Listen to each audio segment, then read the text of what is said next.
Pasien COVID-19 isolasi mandiri di ruangan yang bersebelahan dengan kandang kerbau di Toba, Sumatera Utara tanpa listrik dan air. Sementara itu di Jakarta, anggota DPR dan stafnya mendapat fasilitas eksklusif isolasi mandiri di hotel berbintang.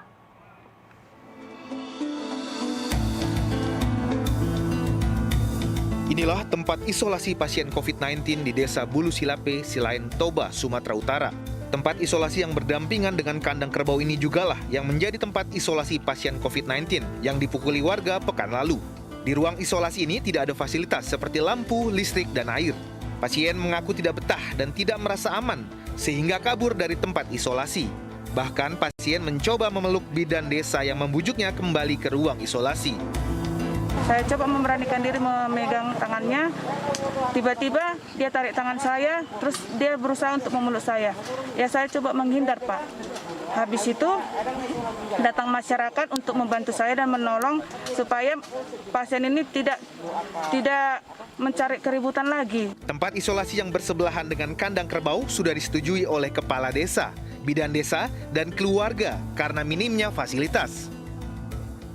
Saat ini, kondisi pasien positif COVID-19 yang dipukuli sudah membaik.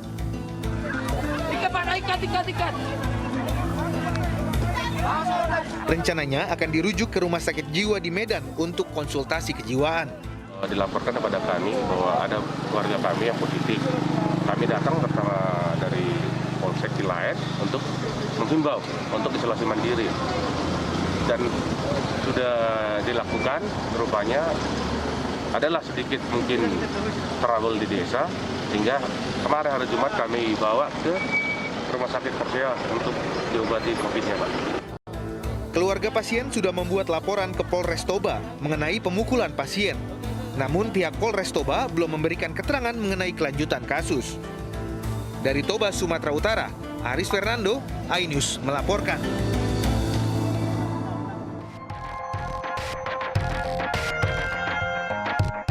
Anggota DPR RI yang positif COVID-19 akan mendapatkan fasilitas mewah di hotel berbintang saat menjalani isolasi mandiri. DPR telah bekerja sama dengan beberapa hotel berbintang bagi anggota parlemen yang akan menjalankan isoman. Selain untuk anggota DPR RI, fasilitas isolasi mandiri di Hotel Bintang 3 ini juga diperuntukkan bagi staf khusus, tenaga ahli, dan ASN yang berada di lingkungan DPR. Berdasarkan skala prioritas, DPR telah menyiapkan Wisma Kopo untuk isolasi mandiri. Fasilitas isolasi mandiri di hotel baru dapat digunakan jika Wisma Kopo penuh. Yang pertama-tama skala prioritas kita adalah apabila kemudian di rumah jabatan tidak bisa, nah kan ini kan bukan cuma anggota DPR, ada ASN yang kemudian ngumpul dengan keluarga, ada tenaga ahli anggota DPR yang juga ngumpul dengan keluarga. Nah kalau kemudian dia sakit COVID, kemudian tidak dicarikan tempat, kan itu akan otomatis menular. Jadi ini tidak khusus, tolong media dan publik juga menyimak bahwa ini tidak khusus anggota DPR, tapi perangkat DPR keseluruhan. Kepedulian DPR harus terlihat pada kebijakan yang mereka buat atau yang mereka hasilkan. Kebijakan yang hanya memberikan fasilitas khusus, fasilitas mewah pada anggota DPR sendiri, ketika di saat bersamaan banyak warga kesulitan mendapatkan layanan kesehatan standar, tentu saja merupakan kebijakan yang tidak mencerminkan kepedulian itu. Ironisnya, hingga pekan lalu, tim lapor COVID-19 mencatat sebanyak lebih dari 2.300 pasien isolasi mandiri COVID-19 meninggal dunia di luar rumah sakit. Kekurangan ruang rawat inap dan langkanya tabung oksigen untuk pasien COVID-19 mengakibatkan ribuan warga terpaksa menjalani isolasi mandiri. Belum lagi kisah pilu yang dialami bocah 10 tahun di Kutai Barat, Kalimantan Timur. Bocah ini harus menjalani isolasi mandiri seorang diri setelah kedua orang tuanya meninggal karena terpapar COVID-19. Tim Liputan iNews melaporkan.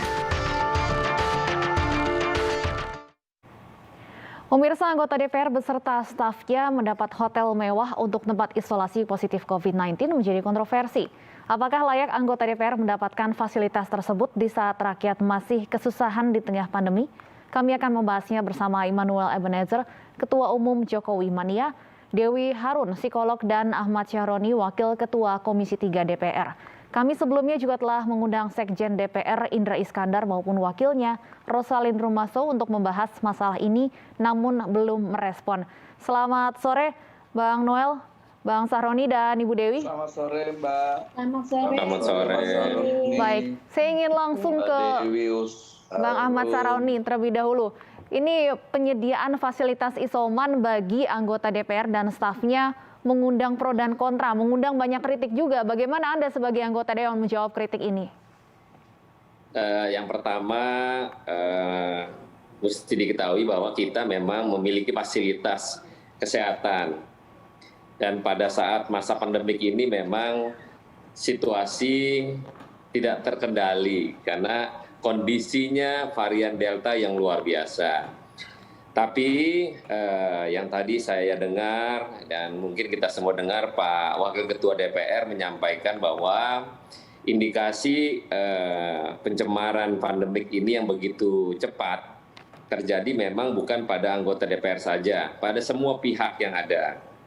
Nah, kalau saya ditanya bagaimana pendapat Pak Syahroni terkait fasilitas, tentunya kalau saya pribadi saya nggak pakai. Saya punya tenaga ahli juga kemarin kena banyak, tapi alhamdulillah tidak terlalu parah. Kita berikan isoman dengan fasilitas yang saya miliki. Yang pertama adalah di rumah dinas ada 2 orang di Kalibata yang saya suruh isoman di sana. Yang lain pada posisi di rumah masing-masing dengan saya berikan pengobatan yang cukup.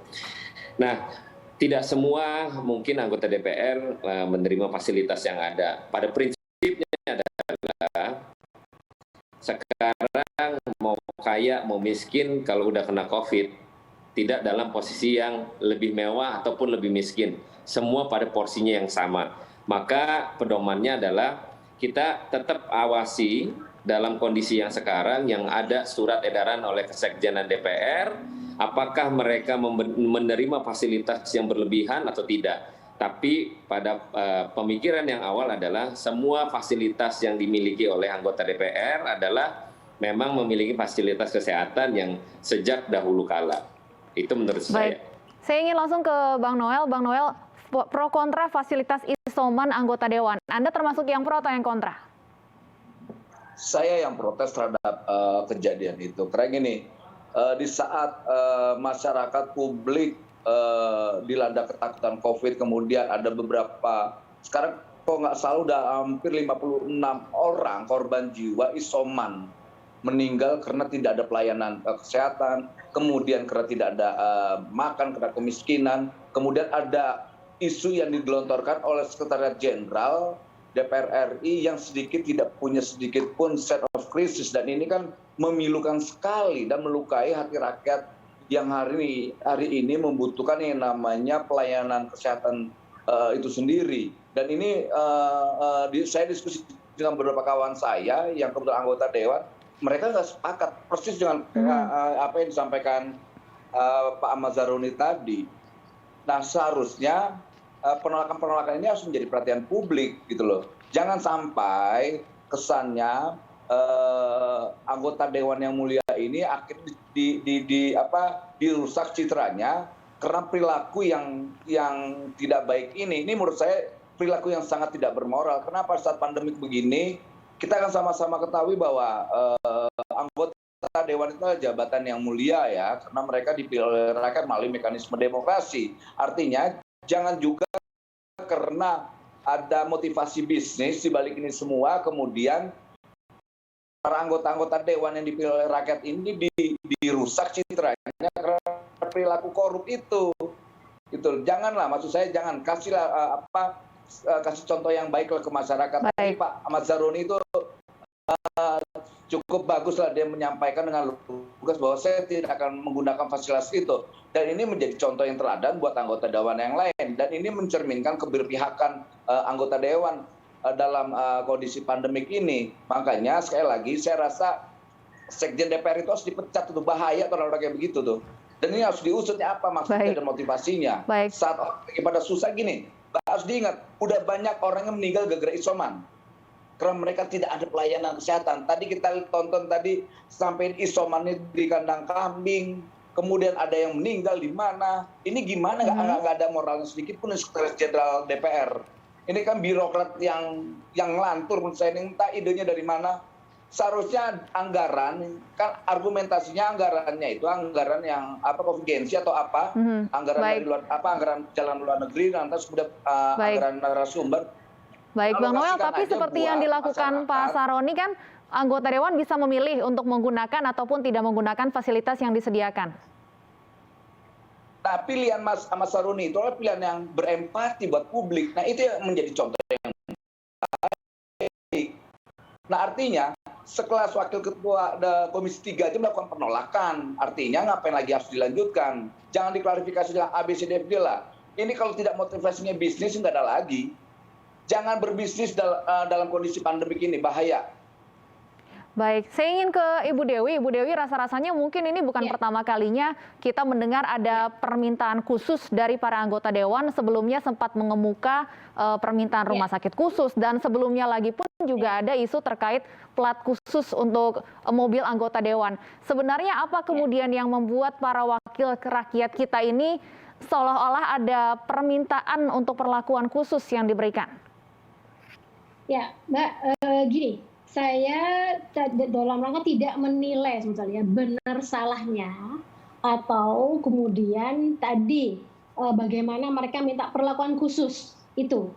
Tapi yang saya ingin beberkan kepada semuanya, pada penonton juga, pada juga anggota DPR yang tadi meminta tadi, kita dalam situasi yang anormal, artinya situasi yang luar biasa. Kebatinan masyarakat itu luar biasa berat ya, seperti itu.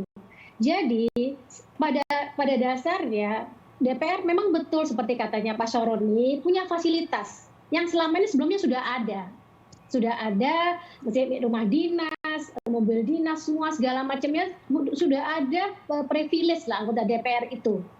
Nah, yang artinya kemarin-kemarin di masyarakat ya sudah, karena itu udah biasa ya, udah masyarakat nggak jadi masalah lah, ya udah tuh udah seperti itu. Tetapi dalam situasi seperti sekarang, di mana yang pertama harus ingat era sosial media, berita tuh cepat kemana-mana. Kemudian yang kedua, persepsi negatif terhadap DPR sebelum COVID itu udah banyak berlangsung sebetulnya. Jadi bukan karena ini aja, jadi ada banyak hal yang kita semua diam-diam ngerti. Kemudian yang ketiga, yang paling penting, permasalahan COVID sekarang belum selesai, malah meninggi, malah kemarin memuncak. Saya rasa mungkin anggota DPR ini juga saya sama sih masyarakat pada umumnya kepanikan yang dialami memang seperti tadi tidak mendapatkan. Tetapi karena anggota DPR dia lebih mudah untuk meminta. Sementara termasuk teman-teman saya, sahabat saya atau siapapun orang, bahkan dia punya duit sebetulnya ya, punya uang banyak tapi situasi tidak normal, terpaksa ya ada teman saya orang kaya banget 7 hari di UGD sebelum naik ke rumah sakit. Dan ada teman saya tidak ingin ke rumah sakit kalau dia punya COVID karena situasi nggak normal. Nah, di sini urusannya adalah keadilan sosial, kesamaan perasaan masyarakat. Ingat yang nomor 5 adalah keadilan sosial. Jadi selama ini kalau tadi dikatakan bahwa Pak Ahmad Saroni empati. Tapi Bang Noel, sekarang empati tidak cukup. Empati tidak cukup. Masyarakat ingin anggota DPR merumuskan solusi yang diberikan ke pemerintah. Jadi kalau Pak Ahmad Saroni sudah angkat topi, tapi saya angkat topi lagi, 7 topi lagi kalau misalnya Bapak memberikan solusi. Sehingga bagaimana tadi yang isoman ada di kandang, seperti itu. Jadi kejadian kan dia dipukulin seperti itu ada solusinya Pak. Solusinya tuh bukan nanti, bukan 2 bulan lagi, rapatin lagi, tapi now. Jadi seperti tadi anggota DPR yang minta fasilitas tadi, ambulan tadi, mereka juga minta sekarang Pak.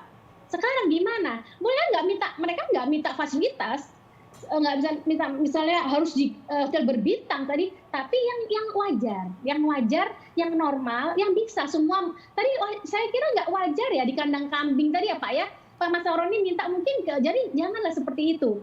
Nah, jadi masyarakat tuh minta sekarang solusinya bagaimana mereka bisa dapat oksigen, bisa dapat yang minimal aja. Mereka nggak minta dibayarin, tapi mereka dapat. Nah, saya minta anggota DPR bukan sekedar empati, tapi solusi dan sekarang. Gedor pemerintah untuk supaya lebih aktif lagi vaksinasi, tadi Bapak bilang vaksinasi. Kenapa harus bisa digor? Kenapa nggak di sekolah-sekolah atau misalnya di puskesmas atau tempat-tempat lagi disebar aja lah, nggak usah pakai banyak upacara gitu. Ya kan dulu kan bisa kan kalau semua lebih aman, ada kelas-kelasnya segala macam. Jadi nggak perlu ada nanti bin lah inilah semua gitu loh. Diam-diam aja, senyap aja, minta supaya diratakan semuanya. Kejadian bahwa yang vaksinasi itu yang pertama sudah, yang kedua mundur lagi. Nah ini Pak, solusi. Bukan lagi mereka meminta empati, tapi solusi. Jadi suasana batin, saya silakan fasilitas. Tapi sekali lagi ingat, masyarakat bukan meminta empati, tapi solusinya untuk mereka. Baik, silakan Bang Saroni langsung dijawab. Bukan hanya empati yang dibutuhkan, tapi juga solusi yang diperlukan oleh masyarakat kita. Ya, Ibu, ya, kita semua juga pada prihatin ya situasi dengan kondisi yang sekarang, dan bersama-sama juga melihat situasi keadaan kanan, kiri, depan, belakang untuk menyikapi hal-hal yang saat ini memang pemerintah sudah memaksimalkan untuk berupaya sebaik mungkin melakukan penurunan atau penyebaran COVID-19 ini. Yang kita lihat sebelumnya di video-video yang tadi, seyogianya di daerah-daerah harusnya juga para punggawa di daerah untuk menyikapi hal demikian. Kita semua yang ada di DPR juga sebenarnya memiliki dapil masing-masing, baik dapil Jakarta, dapil Sumatera, dapil wilayah daerah timur sana, harus juga punya konkret untuk mengawasi daerahnya dengan caranya masing-masing. Dan kalau saya misalnya di DKI Jakarta berpedoman yang pertama adalah membantu tetangga dahulu yang kiranya dekat, apa yang bisa kita bantu. Ini yang utama. Kenapa? Karena yang jauh kita susah jangkau, tapi yang dekat kalau memang kita punya empati kepada mereka, yang kita upayakan tidak bisa memberikan fasilitas lebih, misalnya kita memberikan vitamin atau obat. Nah, seperti contoh sama saya, tetangga rumah saya itu satu gang kena COVID bersamaan, saya cuma bisa bantu vitamin, tapi kalau yang parah kita upayakan ambulan dengan upaya saya bawa ke rumah sakit, dengan kekuasaan saya alhamdulillah dapat mereka fasilitas dan alhamdulillah terhindarkan dari kematian. Inilah upaya-upaya dekat tetangga yang kita mesti perhatikan. Begitu juga dengan anggota DPR lain juga harus punya empati yang sama. Mengawasi di daerahnya, bila mana ada butuh bantuan, yuk kita bantu dengan sekuat tenaga. Bukan berarti antara punya duit atau tidak punya duit. Kalau punya jabatan, kalau punya kekuasaan, kenapa enggak bisa telepon rumah sakit untuk bisa diberikan fasilitas itu kepada mereka yang butuh. Baik, saya ingin kembali ke Bang Noel. Penyediaan fasilitas isolasi mandiri kan bukan hanya diberikan oleh DPR, beberapa kementerian, kemudian pemerintah daerah, perusahaan swasta pun ada yang menyediakan fasilitas bagi karyawannya. Apa yang membedakan kemudian munculnya penolakan publik ini? Apakah karena menyandang status sebagai wakil rakyat? Pertama begini, Mbak. Tadi sudah disampaikan Pak Ahmad Syaroni bahwa setiap anggota dewan itu pertama mereka di-cover per 100% asuransi. Kedua, ditambah lagi fasilitas-fasilitas yang lain. Artinya dengan fasilitas yang ada aja sebetulnya mereka sudah mampu. Itu ngapain lagi harus ada tambahan fasilitas lagi. Dan ini kan sangat memalukan lah ya. Tapi sekali lagi saya meyakini, saya nggak tahu motivasinya apa dan tujuannya apa penambahan fasilitas ini selain kalau tidak bisnis. Saya yakin motivasinya bisnis, tidak lebih dari itu. Karena tadi yang disampaikan Mas Daruni itu jelas sekali bahwa kami ini sudah difasilitasi dan saya menolak fasilitas itu. Belum lagi ada cover-cover asuransi yang lain-lainnya. Ditambah lagi mereka bergaji gitu loh. Jadi kalau pihak swasta kan beda, mereka bukan pejabat publik, bukan pejabat negara, ya wajar saja seandainya mereka dapat cover dan fasilitas itu. Karena mereka bukan pejabat negara. Nah, DPR ini kan masa mau disamain dengan staf khusus, staf ahli, dan tenaga ahlinya. Tenaga ahlinya kan beda, gitu loh. Nah, Anda menduga ini ada makanya, motif bisnis di balik keputusan ini? Saya sangat yakin ada motif bisnis, tidak untuk tidak. Nah, makanya ini harus diusut. Ide liar ini motivasinya apa? Kenapa anggota dewan yang punya fasilitas, kenapa tidak itu aja dimaksimalkan? Itu aja dimaksimalkan. Ada kan Wisma Kopo, ada rumah dinas, ya itu aja digunakan. Ada beberapa rumah dinas di Kalibata juga banyak nggak ditempati kok sebetulnya. Wisma Kopo juga jarang ditempati yang di Bogor sana. Baik. Saya rasa gini, cobalah cari pilihan-pilihan atau solusi-solusi yang baik lah, berempati lah. Sekarang ini kan kita kondisi yang tadi Mbak Dewi sampaikan, ini kondisinya sangat abnormal. Artinya sesuatu itu penanganan harus yang luar biasa. Soal problem COVID ini kan tidak mengenal siapapun Anda mau DPR, Anda mau menteri, Anda jenderal. Tadi sampaikan Mbak Novi, ada orang kaya pun tidak mampu ngadepin ini, gitu loh. Ini butuh yang namanya solidaritas kebangsaan, solidaritas nasional. Mari kita sama-sama bangun empati. Jangan orang mati karena karantina mandiri, di sisi lain dipertontonkan anggota dewan yang terhormat ini mendapatkan ekstra fasilitas. Ini kan sangat memilukan, Mbak. Baik, gitu. Baik, kami masih ingin berbincang lebih jauh, namun waktu membatasi kita. Terima kasih Bang Noel, Bang Sahroni, dan Ibu Dewi sudah bergabung bersama kami di Ini Sore. Selamat sore dan sehat selalu. Pemirsa, pasangan suami istri asal Bogor, Jawa Barat ditangkap polisi karena menjual sertifikat vaksin palsu. Kami akan kembali dengan informasi selengkapnya sesaat lagi.